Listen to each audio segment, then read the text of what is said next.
Today we're diving into a dark and overlooked question in Demon Slayer. Why didn't Muzan Kibutsuji just create more demons? Why didn't he flood the world with an unstoppable army? It would have made sense, right?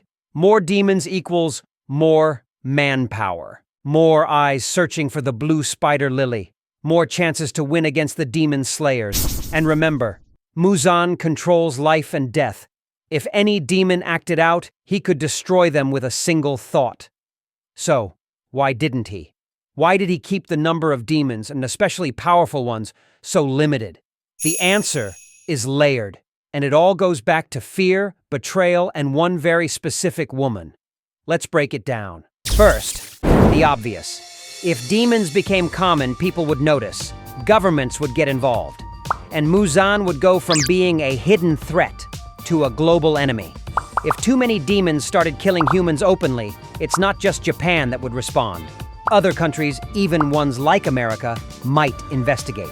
Worse, science and modern technology could uncover the truth. That's Muzan's nightmare. He doesn't want to rule the world. He doesn't want chaos. He wants peace. In the fan books, it's hinted that Muzan was interested in culture, in human civilization. He wasn't a villain who wanted to destroy the world. He wanted to enjoy it, quietly. And more demons would have put all of that at risk. Now here's the big one. Muzan feared demons. Yes, he created them.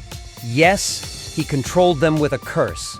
But deep down, Muzan never trusted them. Why? Because of Tamayo. Back in the Sengoku era, Tamayo was one of Muzan's closest allies, a powerful demon. And a brilliant mind, but one day, she broke free. She escaped Muzan's control, his curse, his domination. None of it worked anymore. She became the first demon to betray him, and that betrayal scarred Muzan for life. After Tamayo, he stopped trusting demons, especially strong ones. He never again allowed a demon that close, and he rarely shared large amounts of his blood, the source of their power. Think about it. From that moment on, Muzan kept his distance. He moved alone. He ruled through fear. And he kept his creations weak, because in his mind, more demons equals more chances of betrayal. Now here's where it gets really interesting. Have you noticed that almost all of the upper-ranked demons are men? Upper 1, kokushibo, male. Upper 2, doma, male. Upper 3, akaza, male. Upper 4 and 5, male.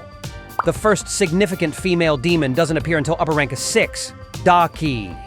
And even then, her brother Gyutaro is clearly the stronger one. So why the imbalance? Is Demon Slayer just sexist? In fact, on the Demon Slayer core side, women are shown to be just as strong as men. Think about Mitsuri, Shinobu, Kanai, all incredible fighters. So this imbalance in the demons, it's not an accident. It's narrative. It's Muzan. After Tamayo's betrayal, Muzan likely viewed female demons as a higher risk, and that's why we don't see many of them with real power. He still needed them, for experimentation, for testing bloodlines, but he rarely gave them too much power. Tamayo wasn't just a rebel, she became the blueprint of what Muzan feared the most. A demon that breaks free, thinks for herself, and fights back. And Tamayo wasn't the only one. Later we get Nezuko, another female demon who resists Muzan's control. And Muzan isn't even surprised. It's like he expected it. Why? Because Tamayo set the precedent. Now imagine this. If Muzan had turned someone like Mitsuri Kanroji, whose physical constitution made her incredibly powerful, into a demon, that would have been terrifying. But he didn't. Why? Because giving too much blood to a potentially strong female host was too risky. She might become too powerful. She might break free like Tamayo, and then she'd be nearly impossible to stop. Remember, demons regenerate. They're hard to kill.